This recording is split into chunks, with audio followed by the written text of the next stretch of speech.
Stéphane Dubreuil, bonjour. Bonjour. Merci de recevoir francesoir.fr. Est-ce que vous pouvez vous présenter rapidement?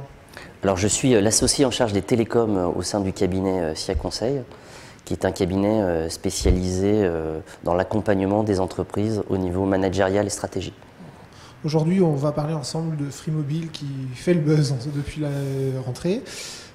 Est-ce qu'on peut assister au même bouleversement dans la téléphonie mobile qu'on a vu dans l'accès à Internet en 2003 quand Free a lancé son offre Triple Play?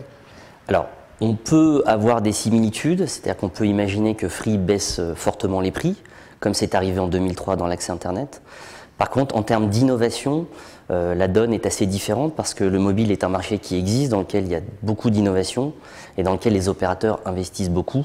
En 2003, l'Internet avait peu d'investissement, était un marché qui était assez nouveau. Donc on peut dire que d'un point de vue tarifaire, oui, d'un point de vue de l'innovation, c'est la grande question, mais a priori, ce sera très difficile. Quels sont les moyens des trois grands opérateurs pour réagir à l'arrivée de Free Mobile? Alors, l'arrivée de Free Mobile, évidemment, il y a un buzz qui est assez important aujourd'hui. Elle va se faire sur le tarif d'abord. Maintenant, les opérateurs ne vendent pas uniquement un tarif, c'est-à-dire que le marché est très segmenté. Et aujourd'hui, les opérateurs ont une qualité de service, puisque par exemple l'ARCEP audite la qualité de service, c'est devenu un des points essentiels. Vous avez des réseaux de distribution, c'est-à-dire des boutiques qui vous permettent d'accéder aux offres et aux terminaux. Et puis, vous allez avoir un service client qui est très important, puisqu'en fait aujourd'hui les gens sont très sensibles à la qualité et dès qu'ils ont un problème appellent leur opérateur, et donc le centre d'appel, la relation client est devenue essentielle chez les opérateurs. Dans ce contexte, quelle est la marge de manœuvre de Free? Parce que la plupart des clients aujourd'hui de téléphonie mobile sont engagés, donc ont peu de possibilités de se déplacer. Comment est-ce que Free peut se placer? Comment est-ce que Free peut s'engager? Alors, on est sur un marché qui est effectivement basé sur la durée d'engagement et subventionné, c'est-à-dire que les gens ne payent pas leur téléphone le vrai prix, mais sont subventionnés par un opérateur et s'engagent pendant 24 mois. Ce qui fait qu'effectivement, les clients ne peuvent pas changer d'opérateur aussi facilement que ça. Alors, avec les nouvelles lois, les choses ont changé, c'est beaucoup plus facile depuis récemment avec la loi Châtel qui permet au bout de 12 mois de changer. Néanmoins, l'opérateur aujourd'hui, lui, il finance un téléphone en échange d'une fidélité. Si Free ne subventionne pas le terminal comme il a l'air de l'annoncer, il ne pourra pas aller chercher ce type de clientèle qui n'est pas d'accord ou n'est pas prête à payer son téléphone.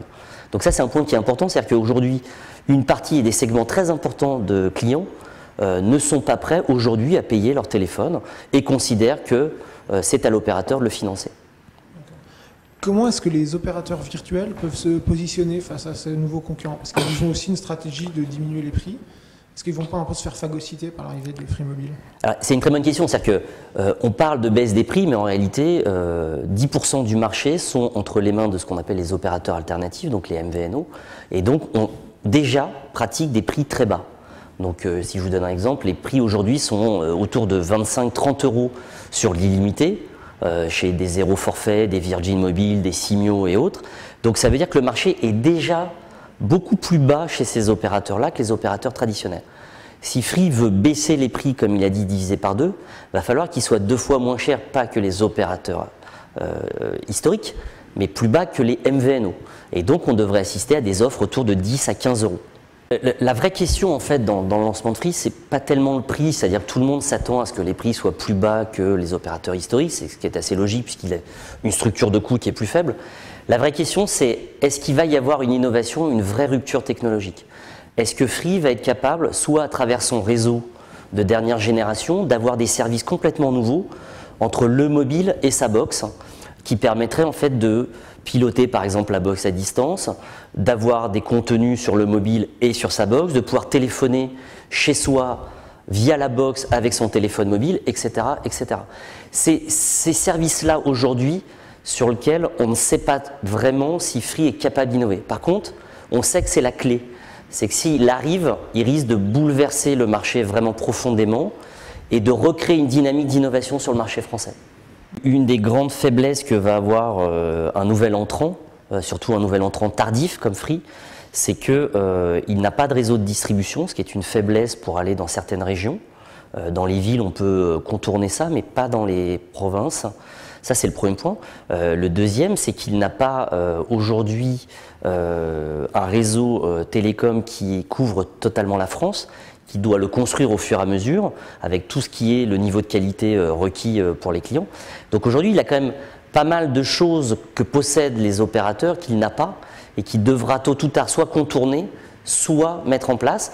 Le réseau de boutiques nous paraît incontournable et à terme, il est évident que Free devra développer des boutiques. Est-ce que c'est ces concurrents qui, eux, ont des marges très importantes? Est-ce que c'est chez Free qu'on arrive à faire des miracles?